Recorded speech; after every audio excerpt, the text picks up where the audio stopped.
মা কুইজিনে স্বাগত। আজ আমি বাড়িতে তৈরি করলাম বেসনের ইডলি, একদম বাজারের মতন। দেখুন কি সুন্দর তৈরি হয়েছে বেসনের ইডলি। আর এই ইডলি কিভাবে তৈরি করলাম তার রেসিপি আজ আমি আপনাদের সাথে শেয়ার করছি। দেখুন কত সুন্দর তৈরি হয়েছে। চলুন দেখে নিই কিভাবে তৈরি করলাম। এই একটা কাঁচের বোল নিয়েছি, এর উপর একটা স্ট্রেনার রাখলাম। এবার 1 কাপ একদম পারফেক্ট মেজারমেন্ট দিয়ে 1 কাপ বেসন আমি নিয়ে নিচ্ছি। দেখুন এই বেসনটা আমি একটু ভালো করে চেলে নিচ্ছি। দেখুন ঠিক এইভাবে একটু চেলে নিলাম। এগুলো এবার ফেলে দেব। আর এতেই আমি 1 কাপ একটু কম আমি দই নিয়েছি, টক দই। আর এই দইয়ের কাপটাতেই একটু জল নিয়ে রাখলাম। এবার এতে 1/4 সুজি আমি দিয়ে দিলাম। এবার এটা আমি জল দিয়ে গুলে নেব। গুলে একটা ঘন ব্যাটার তৈরি করব। একটু অল্প অল্প করে জল দিয়ে গুলবো, একসঙ্গে জল দেব না, কেন একসঙ্গে জল দিয়ে গুললে এটা আমি গোলাটা ঠিক করতে পারবো না, গুড়লে গুড়লে তৈরি হয়ে যাবে।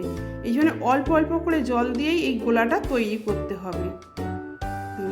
আরও যদি জল লাগে আমাকে দিতেই হবে। এখন এটা দিয়েই আমি গুলছি, দেখে নিন। ঠিক এইভাবেই গোলাটা তৈরি করতে হবে। এতে আর একটু জলের প্রয়োজন আছে, তাই আমি জলটা নিয়ে নিলাম।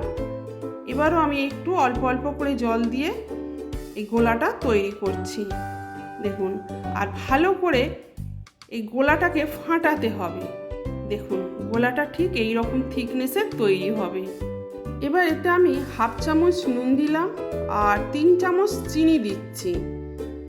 দেখুন 3 চামচ চিনি দিয়ে দিলাম আর সামান্য একটু হিংও দিয়ে দিলাম। আর কাঁচা লঙ্কা কুচি করে রেখেছিলাম, 1 চামচ কাঁচা লঙ্কা কুচি দিলাম আর 1/2 চামচ একটু আদা দিলাম। এবার ভালো করে এটাকে আমি ফাটিয়ে নিচ্ছি। ইডলির কালারটা ঠিক করার জন্য আমি 1/4 টিস্পুন হলুদ গুঁড়ো দিয়ে দিলাম। এবার ভালো করে ফাটিয়ে নিচ্ছি। বেসন আছে সেই জন্য ভালো করে ফাটাতে হবে। দেখুন ফাটানো হয়ে গেছে। এবার এটা মিনিট 15 জন্য আমি একটা চাপা দিয়ে রেস্টে রাখতে দিলাম। এদিকে ওভেনে আমি একটা ডেচকিতে, এইরকম সাইজের ডেচকিতে 1 কড়া জল দিয়ে আর একটা চাপা দিয়ে জলটা গরম হতে দিলাম।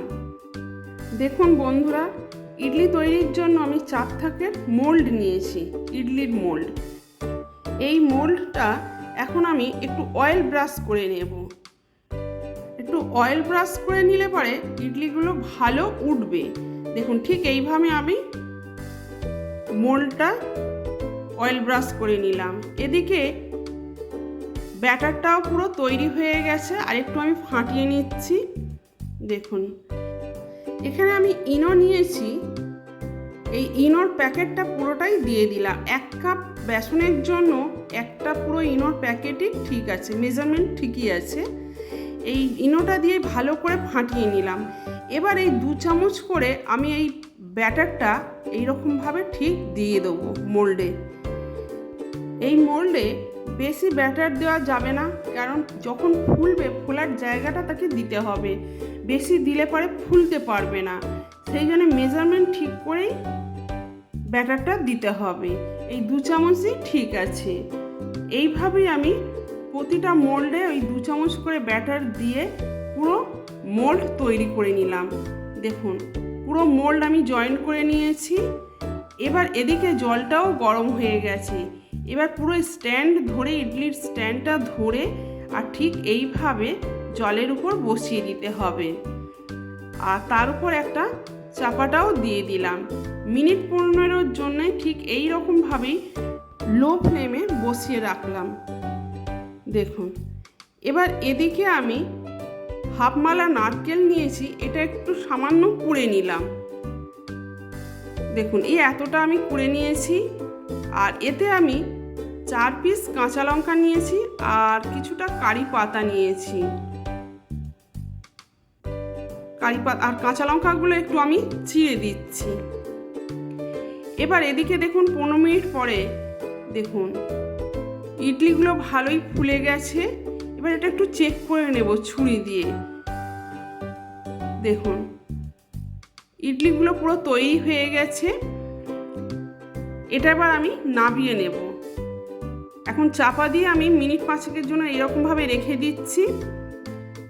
এটা একটু সরিয়ে রাখলাম। এবার এদিকে আমি একটা কড়া বসিয়ে দিলাম আর এতে 1 কড়া তেল দিয়ে দিলাম। আর এই তেলের উপরেতেই আমি সামান্য একটু সর্ষে ফেলে দিলাম, আর এই 4টে কাঁচা লঙ্কা দিয়ে দিলাম, আর কারি পাতাগুলোও দিয়ে দিলাম।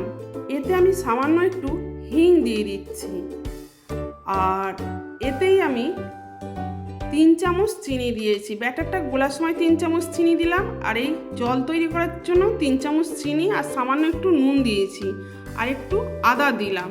এবার এটা একটু ভালো করে নেড়ে নিচ্ছি। দেখুন ঠিক এইভাবে নেড়ে চেড়ে নিয়ে এতে জল দিয়ে দিচ্ছি। দেখুন এটা একটু এবার ভালো করে ফুটতে দেবো। পুরো এটা একটা সিরাপের মতন তৈরি হবে। এবার যতক্ষণ এটা ফোটে আমি এদিকে এই ধোকলাগুলো একটু মোল্ড আউট করে নিচ্ছি। দেখুন তৈরি তো হয়ে গেছে। এই মোল্ড আউট করে নিচ্ছি সব ধোকলাগুলো।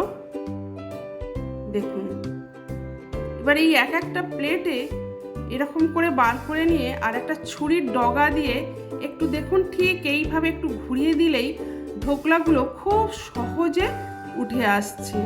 দেখুন কি সুন্দর উঠে এলো। ঠিক এইভাবে আমি দেখুন কত সুন্দর তৈরি হয়েছে, বেশ জালিদার তৈরি হয়েছে। এইভাবে আমি প্রত্যেকটা ধোকলা আমি তুলে নিচ্ছি। বন্ধুরা আজকে এই বেসনের ইডলি রেসিপি আপনাদের কেমন লাগলো কমেন্ট করে জানাবেন। আর আমাদের সোশ্যাল মিডিয়ার সাথে কানেক্টেড হতে গেলে ডেসক্রিপশান বক্সে দেওয়া লিঙ্কগুলিতে গিয়ে পেজগুলি ফলো করে দেবেন। দেখুন এইভাবে আমি সব ইডলিগুলো মোল্ড আউট করে ফেললাম। এবার এখানে এরকম একটা থালা নিলাম। এবার এই থালার উপর আমি এই ইডলিগুলোকে একটু সাজিয়ে দিচ্ছি। দেখুন ঠিক এইভাবে সাজিয়ে নিয়েছি। আর এখানে যে আমি এই কারি পাতা এর যে সিরাপটা তৈরি করেছি, এই সিরাপটা এই জলটা আর কি এই ইডলিগুলোর উপর ঢেলে দিচ্ছি। এই ইডলিগুলোর উপর এই সিরাপটা দিলে কি হবে, এগুলো আরেকটু ফুলে উঠবে। এবার এর উপর একটু নারকেল কুচি এইভাবে ঠিক আমি ছড়িয়ে দিচ্ছি। দেখুন এটা দিয়ে আমি পুরো গার্নিশ করে দিলাম। কি সুন্দর দেখতে লাগছে দেখুন। এবার আমি এটা সার্ভ করব। ঠিক এইরকমভাবে আমি দেখুন যেমন সাউথ ইন্ডিয়ানরা কলাপাতার উপর ইডলি ধোসা সার্ভ করে, ঠিক আমি সেই রকম একটা স্ট্রাকচার তৈরি করলাম। দেখুন এইভাবে আমি এই ইডলিগুলো সার্ভ করছি। বন্ধুরা আগে থেকে আমি ধনেপাতার চাটনি তৈরি করে রেখেছিলাম। এই ধনেপাতার চাটনি দিয়ে আমি ইডলিটা সার্ভ করব। ধনেপাতার চাটনি সহযোগে এই ইডলি যদি খান খুবই ভালো লাগবে আর খুব টেস্টি লাগবে। দেখুন কি সুন্দর তৈরি হয়েছে। বন্ধুরা আজকের এই বেসনের ইডলি রেসিপি যদি আপনাদের ভালো লাগে তাহলে একটা লাইক করবেন। আর এই বেসনের ইডলি রেসিপি যদি আপনাদের পছন্দের রেসিপি হয় তাহলে বন্ধুদের সাথে বা আপনজনদের সাথে শেয়ার করতে ভুলবেন না। দেখুন কি সুন্দর ইডলিটা তৈরি হয়েছে। বন্ধুরা আপনাদের কাছে আমার একান্ত অনুরোধ, আমার চ্যানেলটাকে একটু এগিয়ে নিয়ে যাওয়ার জন্য প্লিজ আমার চ্যানেলটাকে একটু সাবস্ক্রাইব করবেন। আর পরবর্তী রেসিপির আপডেট পাওয়ার জন্য বেল আইকনটাকে অবশ্যই প্রেস করবেন। আপনারাও বাড়িতে এইভাবে বেসনের ইডলি তৈরি করুন আর আনন্দ উপভোগ করুন। সুস্থ থাকুন, ভালো থাকুন, ধন্যবাদ।